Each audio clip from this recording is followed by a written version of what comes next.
Ating pag-usapan kung ano nga bang nangyari sa ending at post-credit scene ng pelikulang The Marvels. Tara, ipaliwanag natin. Who are you? Nagtapos ang pelikulang ito kung saan nabanggit ni Kamala ang isa sa mga linya ni Nick Fury at ito ay maaaring nagpapahiwatig ng pagbubuo ng Young Avengers. Kabilang na dyan si Kate Bishop.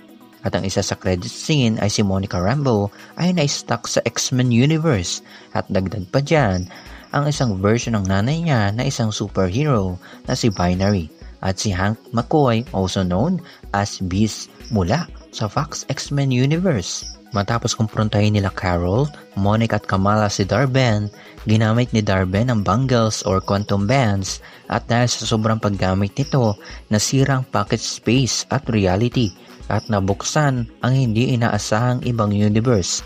At dahil sa kinakailangan nilang itong sarahan mula sa kabila, nagsakripisyo si Monica at siya'y naiwan sa kabilang mundo. Nagkaroon ng pasilip sa isang bakuran sina Carol at Kamala matapos ang insidente at umaasa silang babalik si Monica. Sinundan nito ng sorpresa kasama si Kate Bishop. Huli natin siyang nakita sa Hawkeye series. I found her on my couch. Okay. You've just become part of a much larger universe. Ito ay minsan nating nadinig kay Nick Fury. Mr. Stark, you become part of a bigger universe. You just don't know it yet. Sa madaling salita, gusto niyang bumuo ng superhero team at maaaring magresulta ito sa pagkakaroon ng Young Avengers. At nabanggit pa niya na may anak si Ant-Man aka Scott Lang na si Cassie Lang. Malay niyo magpasali dito si Peter Parker Spider-Man, ang anak ni Hulk na si Sakaar, si America Chavez at si Riri Williams bilang si Ironheart. Ang isa pang sorpresa ay kung saan nagising si Monica sa isang hospital bed. Kasikbay niya ang nanay niyang si Maria. Ang problema, hindi itong nanay niya, kaya nagtataka siya. Sa mundong ito, siya si Binary. Para siyang isa pang version ni Captain Marvel at sa mundong ito, si Maria Rambeau ay hindi nagkaanak. At nakita natin ang karakter na ito na si Hank McCoy, also known as Beast. Huli natin nakita si Beast sa X-Men Days of the Future Past. At sa shot na ito, mas nakita pa natin na sila talaga ay nasa loob ng X-Men Laboratory. Sa madaling salita, si Monica ay napunta sa X-Men Universe.